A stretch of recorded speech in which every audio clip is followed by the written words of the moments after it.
welcome again. We're glad you're here.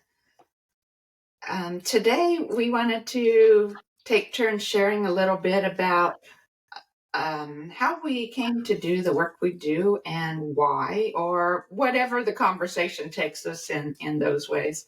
So, yesterday afternoon, I had a hypnosis session with Ramie. She was the hypnotherapist for me.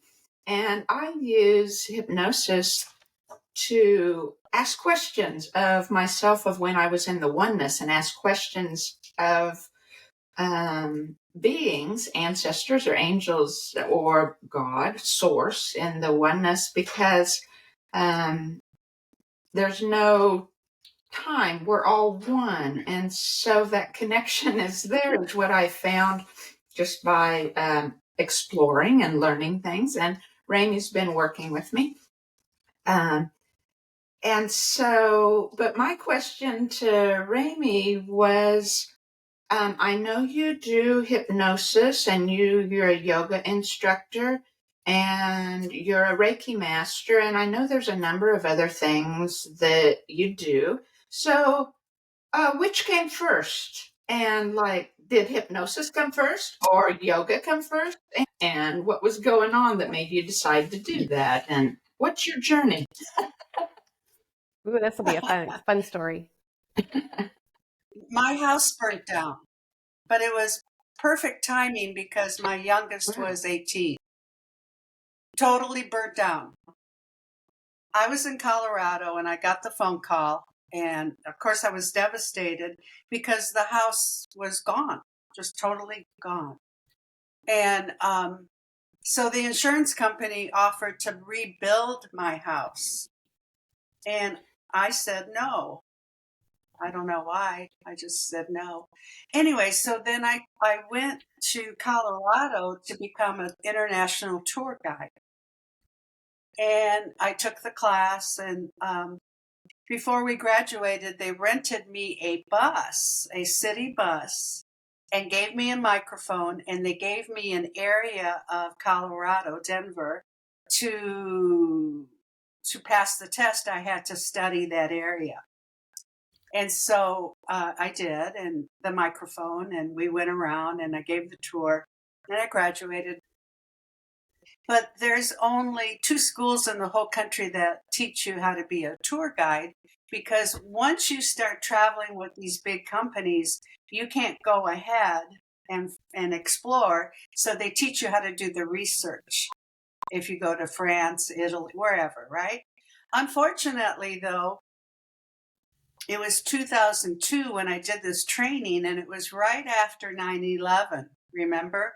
No one was traveling. No one. So I couldn't get a job. So I came back home and I put a little ad in the paper that said, I will run errands and travel with you or for you. And behold, one of the richest women in Kansas City answered the ad. And I started driving her and her husband around. They were in their 80s, and he couldn't drive anymore because he had macular degeneration, and she didn't like driving anymore. So I took him to all their hoity-toity events. This was in January. In March, she says to me, your ad said that you will travel. And I said, well, yeah, where do you want to go? And she goes, we want to go to our homes in Colorado and California. Will you drive us? And I said, well, yeah. And then I said, once I get to California, do I go home or do I stay? And I didn't have a home, so it didn't matter. She goes, no, stay, because you can run our errands. Oh, so I drove their little Cadillac, and we got to Colorado, and I already knew that she was difficult, because when you take a road trip with someone for 12 hours in a car, you do get to know the person. And she was something else. I'm driving. I could write a book. I'm driving, and we're approaching Wichita, 3 hours into the drive. And all of a sudden she goes, and I'm like, oh my God, what? And she's throwing this fit. And I'm like, should I pull over?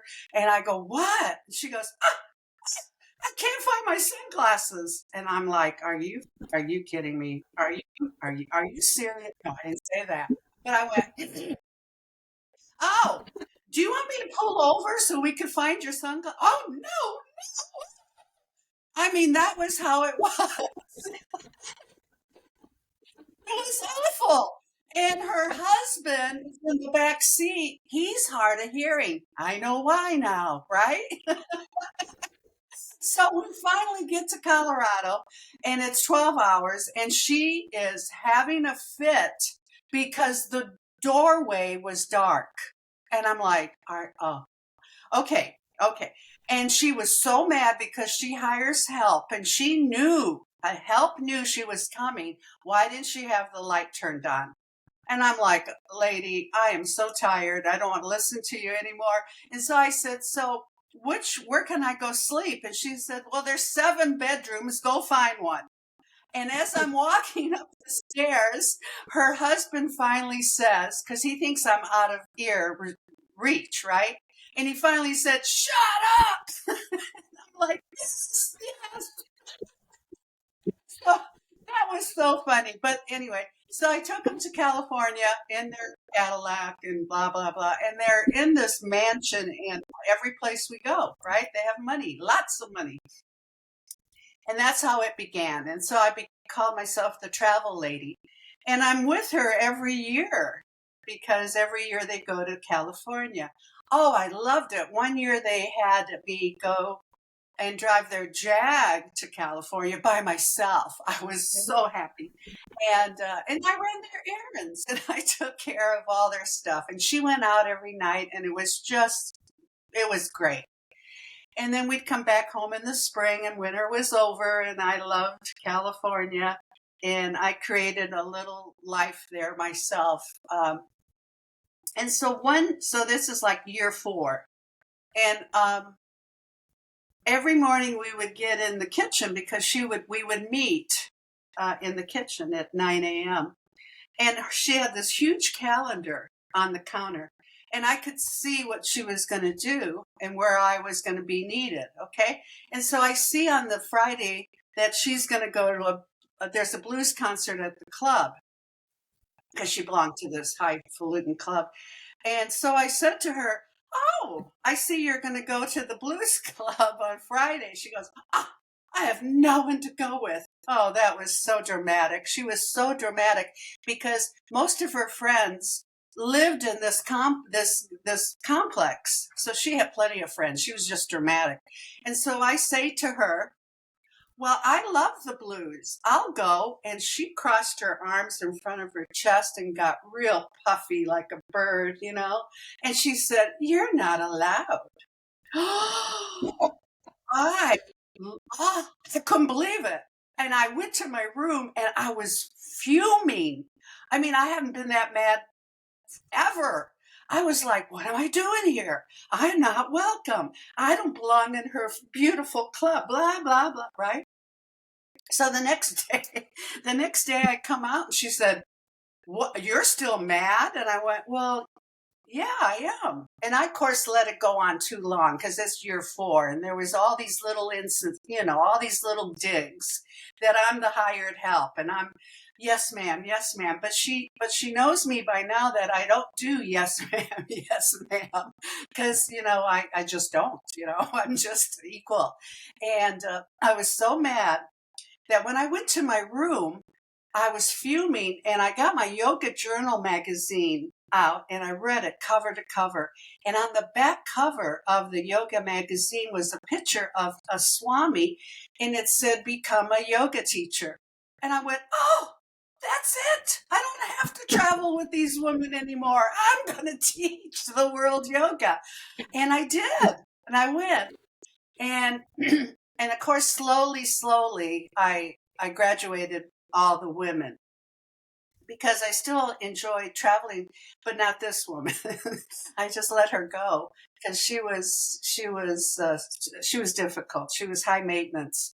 But anyways, but I attracted other women that really appreciated what I did, mostly. And I had this one woman that I traveled with, and she lived in New York. And on the way to Nantucket, we would be on the boat, we have to drive the car onto the ferry. And she would call up her friends and she'd say, tomorrow we're going to have yoga and breakfast. I have my travel companion with me and she's going to teach yoga and you're invited. So she was a little more pro Ramie. Okay, so that was pretty cool. So slowly, I after 10 years, they all passed, and I decided I didn't want to travel anymore. But that's how it all started. I just was so angry and read that ad, and I knew that I should become a yoga teacher, and that's how I went to an ashram, and I learned yoga and meditation, and I was there for 6 weeks. I signed a piece of paper. No coffee, no alcohol, no sex, no meat, no nothing for 6 weeks. I was a true yogi, and it changed my life. It really did. And the first week I did yoga, which I never had done yoga before. I just knew it, that I was a yoga teacher. I cried. It was such a release. And what I found amazing was that first week I cried every day at yoga class. No one said a word. And in yoga, it's called holding space. They just let me cry. And what I was doing was releasing all these pent up emotions that I had. And then I learned meditation, and then it just evolved. I came home and I started the blood type diet. I'm still on that. And I went to the training. I met the doctor. And then I started NLP training 3 years later. And incidentally, that lady from New York actually paid for my training because she heard me overheard me on a phone call on her deck in Nantucket. And she finally said, Ramie, I don't really listen to your phone calls, but you sounded so excited. Can I ask what's going on? And I said, oh yeah, I'm applying for this job. And they told me I could be a manager of this yoga studio if I had NLP training. And she said, well, what do you think? And I go, I have no clue what it is, but my body tells me I should have it, And she said, well, are you going to go? And I said, oh, I'd love to learn, but there's no school in Kansas City. She says, well, where is there a school? And I said, Sedona, and it's residential, so I could stay there for the whole month and really, really learn, and that's how I like to learn. And so she kept asking me all week, did you find the money? And I'm like, no. No, we don't find money. Just, you have it. No, we don't find it. So I went home. My time was up with her. And she called me a week later. She goes, did you find the money? I said, no. And she says, all right, I'm going to give it to you. And I went, what? It was like $6,000. And she said, Ramie, I know that this is the best part about having money. I can gift it to people that I know that you will spend the rest of your life helping people. And I started crying. And I said, what? She said, it's good money spent. And I went, oh, well, thank you. And it's true. I do. I'm using it every day. So, and so I went, and then I came back home and I didn't tell her that I probably need more money for open a studio and, but I didn't do that, but that's how it all started. So in the training of NLP and the month-long training in Sedona, NLP this teacher believed in we could do all the change therapy we want. We could do all the techniques we want. But until you change the subconscious mind, excuse me, you're not going to get anywhere. So that's how I learned hypnosis, because we're all number one, we're all wounded. Number two, we're all running on one program or another. And we probably created it when we were young, because when we were young, we have no clue what to do. And our parents don't tell us because they don't have a clue, right? So that's why I use hypnosis, because it changes lives. It really does. And then lately here, like with you yesterday, I can start calling in the higher self. Whoa, what a difference. And it's called spiritual hypnosis. And oh my, whoa, you won't believe what comes through. It's fascinating. To me, it's fascinating because, like Carla says, we're all in oneness, and you can access that field. And if you feel safe with me, and most people do, otherwise, why would you hire me, right?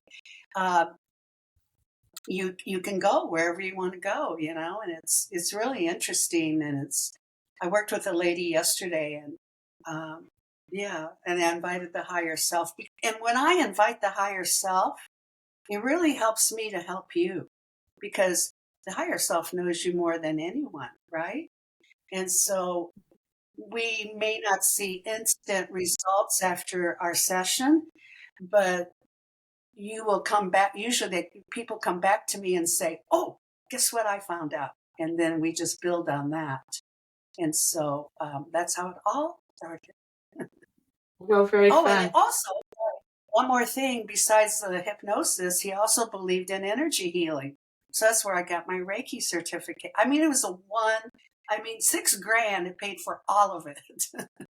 Cool. Hypnosis, energy healing, meditation I got at the yoga place. But anyway, so I use them all today. I use every single bit of it. So that's my story. That's really neat. Yeah, thank you for sharing.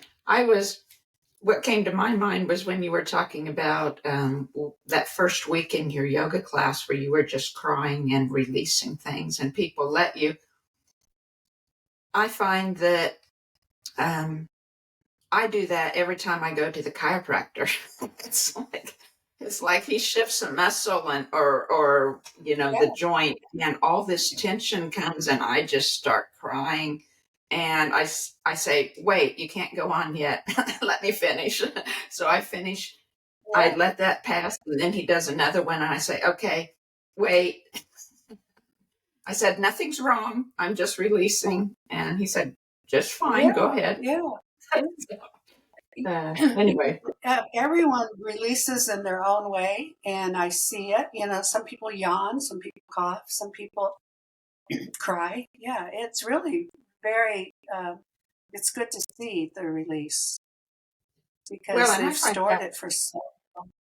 Yeah, well, and I find that within every biofield session I do, it's like the energy expresses in many ways. The most common would be, of course, in biofield through the different sounds or different frequencies expressed in the fork that flow through my body. But then because it's flowing through my body, then I'm yawning or hiccuping or coughing or burping.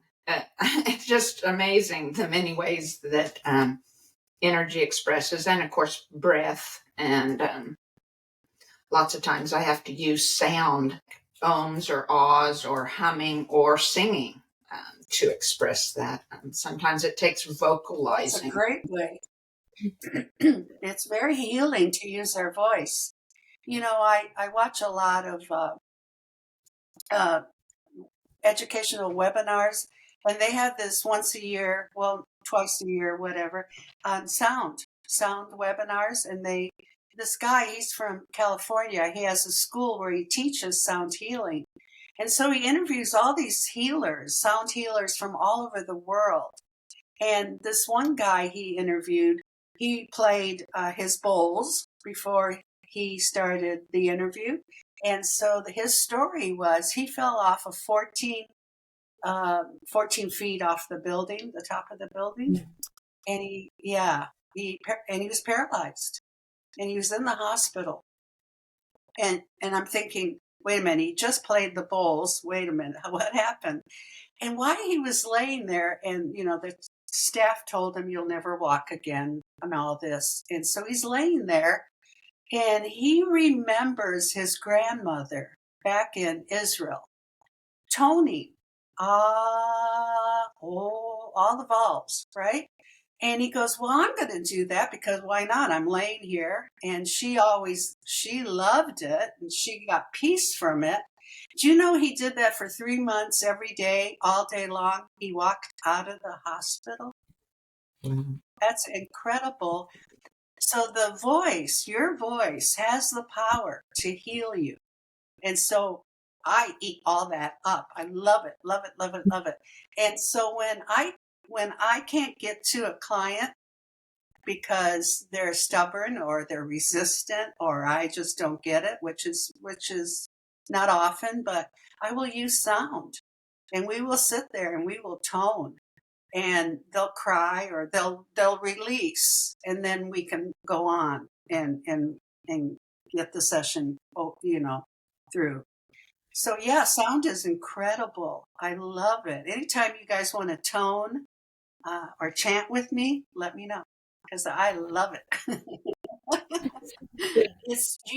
Do you know how powerful it is? One of my favorites is ah, and that's the heart chakra. So when you're feeling down and blue and out of sorts and feeling sorry for yourself or whatever, right? Tone about 10 ahs. After you do 3 deep breaths, you will feel so good. You will feel back to your divine self. Yeah, maybe we'll tone sometime. Yeah, that sounds fun. We should do that. I'd like to ask Jessica now to talk about hers, if she doesn't mind. Did you get into nursing like right after high school, or like as part of college and then nursing school, or was it later for you? I did go to nursing school right after high school. Yeah, but got 2 years in and then had my beautiful daughter. And after my sophomore year of nursing college. And so at that point, took a break for a while and was allowing my now ex-husband to finish his degree. But so yeah, I didn't actually graduate with my bachelor's degree until 2008. A lot of things happened along the way, but yeah, I did know I wanted to be a nurse from the beginning. But yeah, knew also that I wanted to be a holistic type nurse, that from the very beginning, I don't think I thought that the hospital or that the medical system was, the way to do things every time. But, back in 1995, I had no idea what the system was like. And the system was, different. I mean, that's 28 years ago. Things have escalated quickly or slowly, however you want to see it in the world. Well, But why do you think you felt that when you didn't really know? How do you? so I give credit to my parents for not raising me. I mean, I call them, they were kind of hippie parents. So I do have to give them credit because I remember as a little girl, my mom had a little drawer in her roll top desk that she had a little book with yoga poses, and I would go and pull the drawer open and get the yoga book out, and we would do little yoga poses in the living room. And then my dad taught me about nature a lot. We were very, very big into nature. Breathing, things like that. Not really on a spiritual side, just from a physical. Like my dad really loved the martial arts. So he taught us different martial arts stuff when I was little. And then my mom was, again, into some other alternative stuff like homeopathy and not using it exclusively, but, dabbling here and there, using herbs. When anyone was sick, it was usually, that's how we started out. So from the get-go, I already knew those other things were there. Unlike a lot of other people, not everybody grows up that way, but I grew up that way. But I still thought that being a nurse would be, being out there helping people get better. And And so the alternative side, the alternative holistic was already in me at a young age, and then went, started out in nursing school, and then had my own health issues, and we all do. But then when I had my daughter at 20 years of age, she ended up having asthma, and then was diagnosed with ADHD at a young age at like 4. So, we started again in my mind, and then my mom helped researching the natural things to do. I didn't want to just initially put her on inhalers, which, they gave us, and with ADHD, they wanted to just give medicine right away. Right. So, we started researching what we could do, and that's what I did. And she, was healed from asthma, and the ADHD was, I don't like these diagnoses, so it's hard for me to even say things like that, but we modified diet and did different things as far as that goes. And I think it's just personalities, and some kids too. Some kids just don't sit as well as others. I don't think it's, and she was in public school at that time. So that continued my belief system. And then I had a lump in my breast, and they told me there was a chance I had breast cancer, and I was 22, I think, at the time. So I knew I wasn't going to do chemo. I mean, again, I knew I wasn't going to do chemo or radiation if that came to fruition. So again, my mom started researching all the things and all the herbs and all the this and that to do, if it was cancer, and it was not. So that was good. But and then just, every time somebody got sick, I would pull my herbs out and was reading all the books. I mean, I read health books when I was in high school. I read a lot of the ones that were out at that time. And then my youngest came along, and he was colicky. Of course, I was going through so much emotionally. My husband had cheated on me multiple times at that point. And he was gone most every night. I was alone with 3 kids. I mean, there was so much stress on me, and I think that transferred to my youngest. But with that, started dabbling into essential oils with the colicky. So learned how to do the massage and use essential oils for him. And then he was also ADHD, and then as well got diagnosed with something along the spectrum. And so I could tell he was Asperger's. I knew it was Asperger's before they even said all that, with the behaviors that he had and the things that he was dealing with. And so that's when I delved into more books, being about gluten-free and more on diet. And then the glyphosate started, showing up, and I started learning about that. And then finished nursing school and joined the Holistic Nurses Association and continued learning from that. And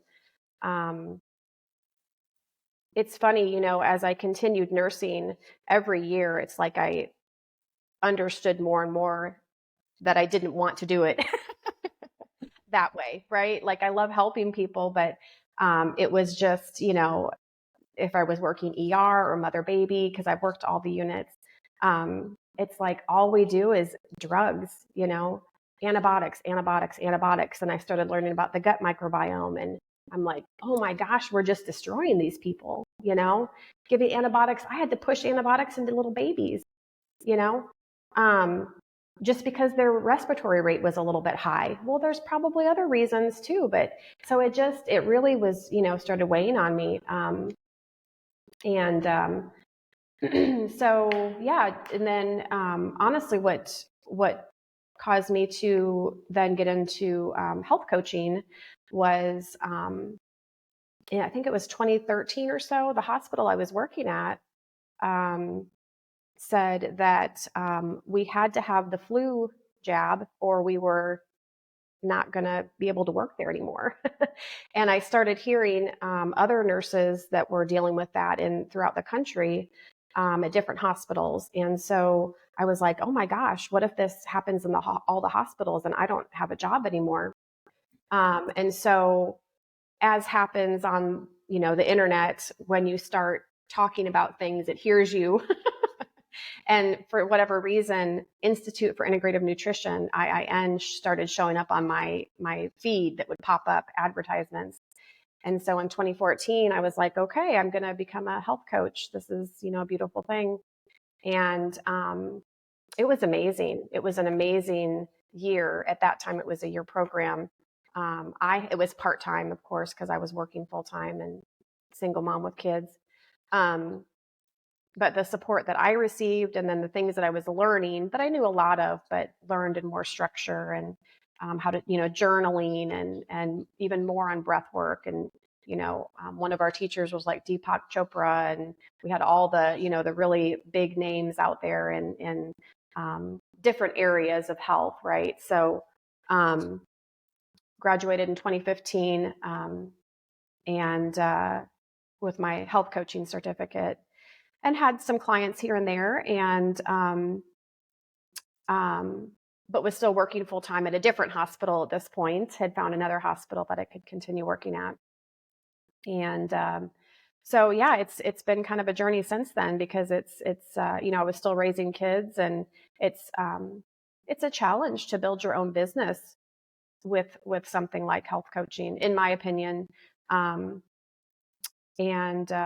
yeah, that's it was kind of a slow, steady trickle of learning, trying things myself, and continuing to learn more. And I'm still on that path, but, It's a lifelong path, huh?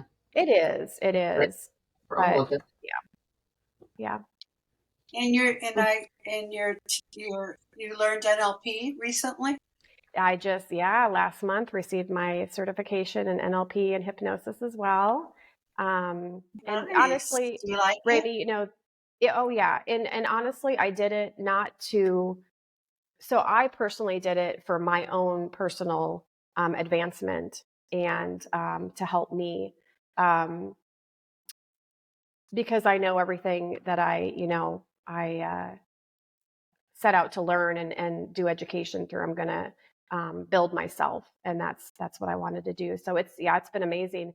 But then at the same time, I have found things that I can do when I'm just health coaching people, even if it's gut health, things that I can utilize with the NLP to help them overcome blockages and things faster. Because, there are the people who, I've tried all the diets, right? You hear all the different excuses. I've tried all the diets, or I've tried that before. I just can't lose the, 25 pounds, or all these different things. So there's something that's, kind of either negative emotions, or something blocking them, or something from their childhood, or I mean, every person's different. So multitude of things. So having some other tools in my tool belt, as Ramie likes to say, and I love that term now, has been very helpful.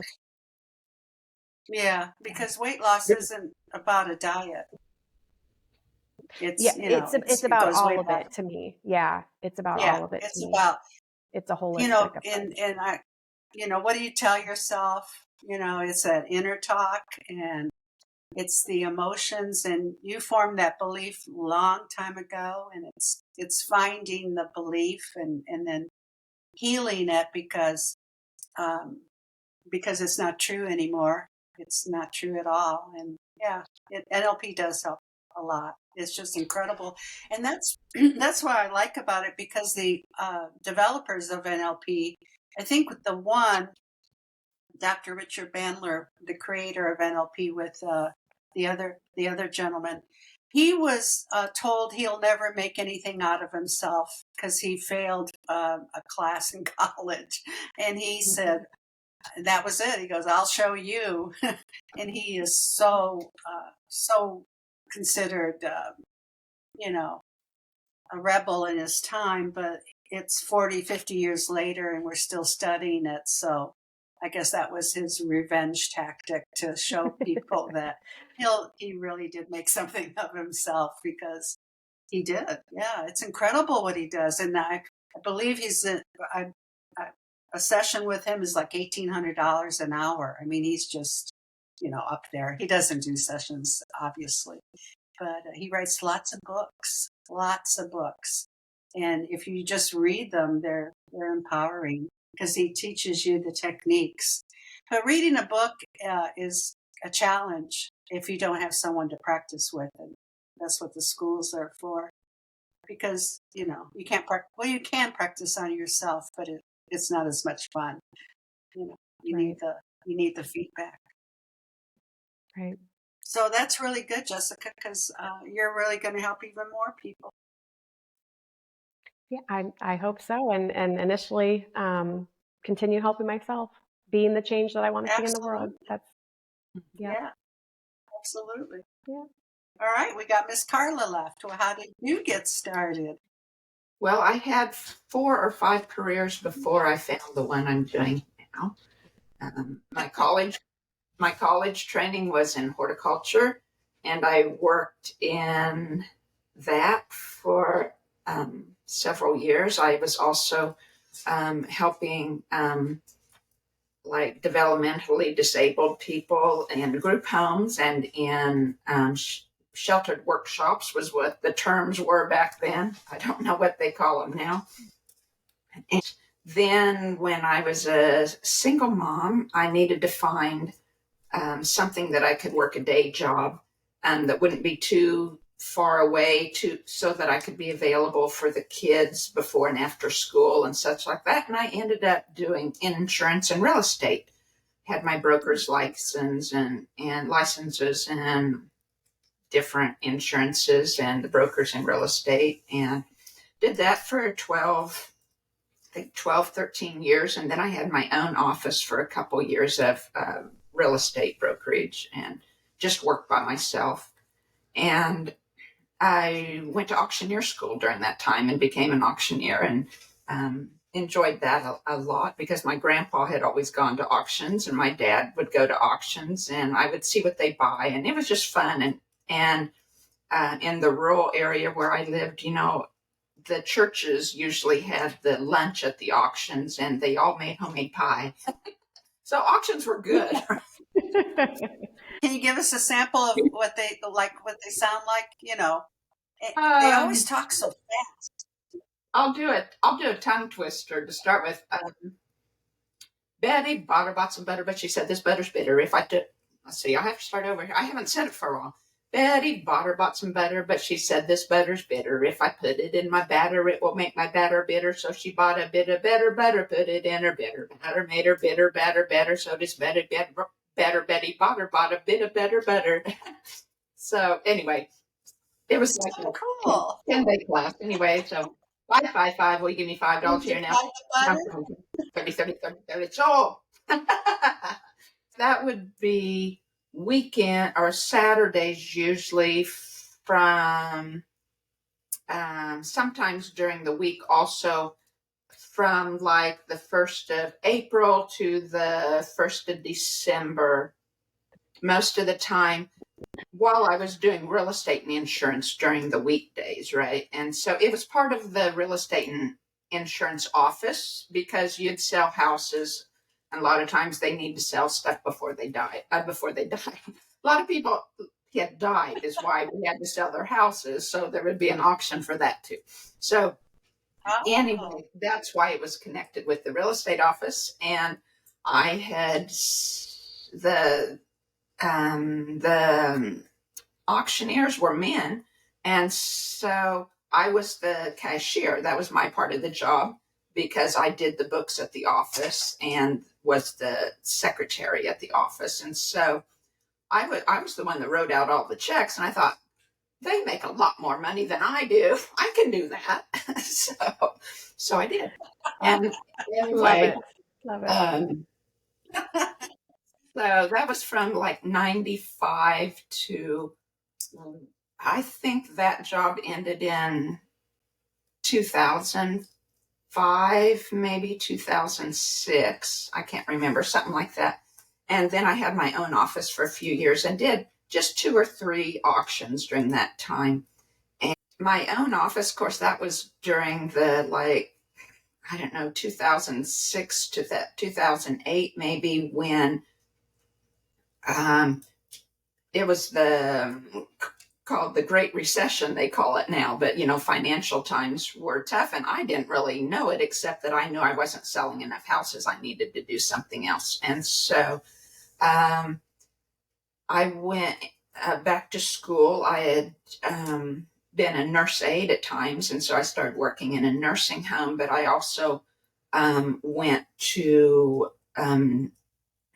long-term care administrators training. And so I did nursing home administration for about 5 or 6 years. And then when that ended, then I knew I didn't want to do that again. It was very, very highly stressful. And my mind started not working right. And so I decided, well, I would just do house cleaning and gardening for people to help them stay in their homes longer so they wouldn't have to do the care home as quickly, perhaps. And so that's what I did for five years maybe. And then, let's see, then we did off-grid homesteading, or we were trying to start our homestead off-grid, and over the course of a year and a half, I suppose, and it was really hard, and the money flow wasn't enough to do everything we needed to do to stay warm in the winter and stuff like that. It was really hard. My dad had died while I was still doing the nursing home work, and the job was so stressful and other things going on that I hadn't fully grieved for losing my dad. And so all these things kind of compiled the rough way of living off grid with nothing there. And the work was really hard, trying to grow food as well as grow our place there, and grieving. And it was just like all these things, losing my last job and things like that. It was all they compiled. I have 2 boys. They had grown. And so things just all kind of compiled, and I hit bottom, so to speak. And I knew I had to face, why I always felt sad, and why things, these fear that I'd always felt, and different things, and why I always reacted in certain ways, and why, just all these whys and things that I didn't like about things. And I knew I had to heal me and find something that I was passionate about, where I could help me and help my children and help others too. And so we moved back from off-grid, listed our property with a realtor, and moved. And it was like the first week or first couple weeks, then I had listened to everything on the internet I could. I was, trying to listen to these webinars of different kinds just to get ideas maybe of what I really did want to do, who I was now, right? And what applied to me. And so I had happened to hear about biofield tuning. And so I signed up for their basic class and got my forks, and that was that. And I'd only had done the class. I was I was very thankful to have a live class. And now because of COVID stuff, now they're doing recorded classes, which are still very effective in training. But I was glad to have the live class. And I'd only been back from class about 10 days when I started seeing ancestors, and they became part of my life, and that had never happened before. And so I don't know if that answers my story, how to start there, but I learned as I go, and I continue. I love learning, and I explore the universe with the tuning forks. I explore the depths of my own knowledge or awareness of being in the oneness. I do that through hypnosis. I use a lot of modalities for myself. in clearing other energies. Like I like chiropractic a lot. Massage is great, as well as other energy work. And So you have an online business? yes, I really haven't done in-person sessions since COVID started. Not because I care about it, but just because, in general, most people are more reserved now and aren't into that. But I live in a rural place, so it's like lots of traveling and brick and mortar business, a store where I'd have constant overhead for everything. That working at home, because biofield tuning and other energy work as well works through our intention, through the light waves of the universe. And it's so awesome because it works online. It works just as well. And Yeah. and so that allowed me a lot more flexibility by working online. And I have clients around the world. It's been really fun to meet people from all over. I'm in the United States, of course, but from Canada and Italy and London and Australia, and as well as Singapore and across the United States. And it's been a wonderful thing to meet with a lot of like-minded people and learn from them and share with them and help them in their journey as their experiences help me in mine. And they all become my friends, right? And it's lovely. And I just want to, if any of you are watching, thank you so much. I love you all. And so that's my story. All right.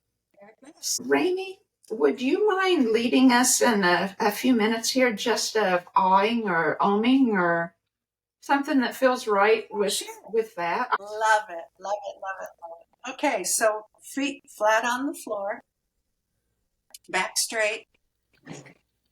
And let's take that big, deep belly breath. Ready? Inhale.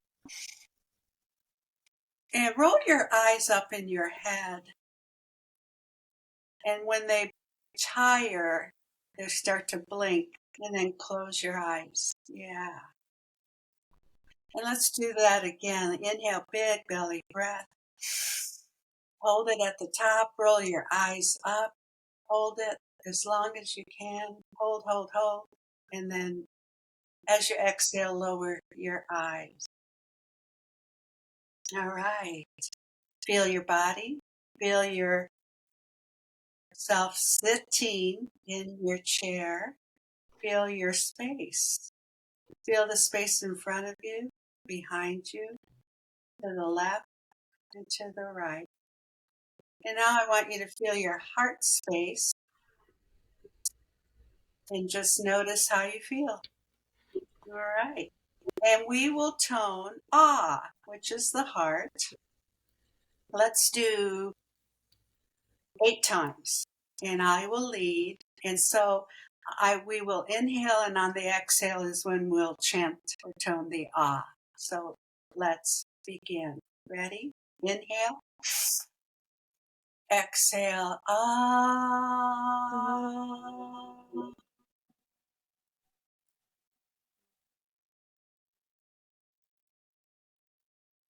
And then the lips close. And if you want to, you can put your hand on your chest and you can feel the vibration. All right, ready? Inhale. Ah.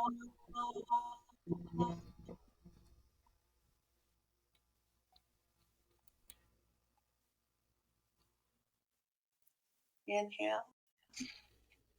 Ah.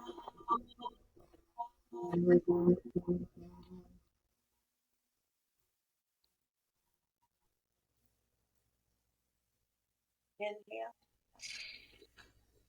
Ah.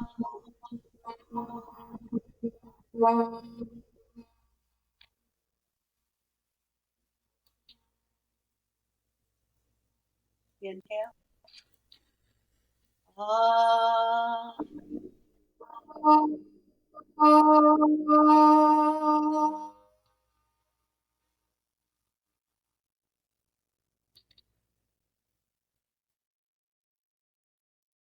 Inhale. Ah.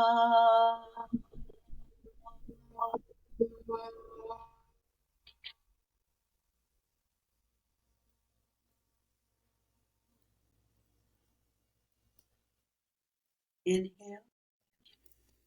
Ah.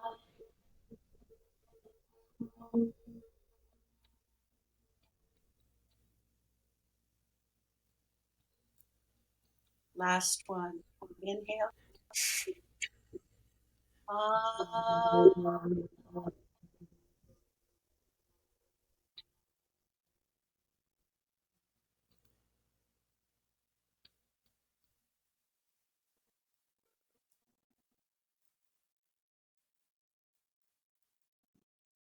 And as you can tell, you're into meditation. And so let's stay here a minute and then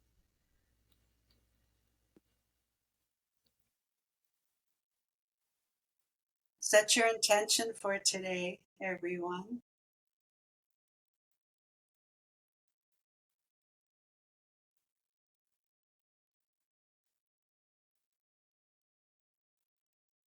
And then slowly open your eyes and welcome back.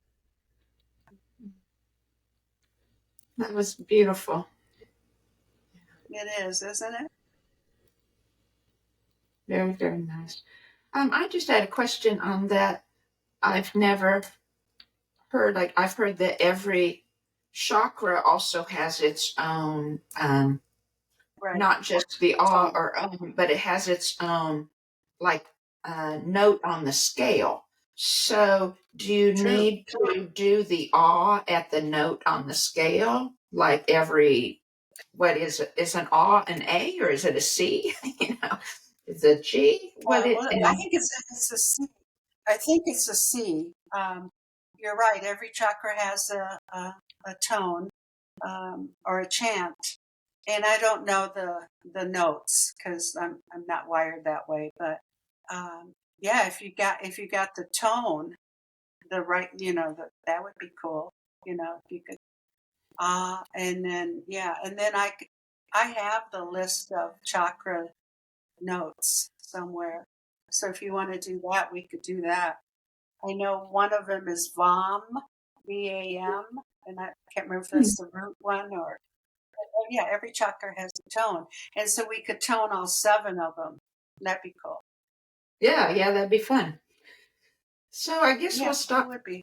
for now. Yeah, thank you so much, Ramie, for leading us, and for both you, Ramie, and Jessica, sharing your stories. And to all of you listening, we thank you for listening. And in the notes below is our own links, if you wanted to know more about us, and as well as other information you might find helpful.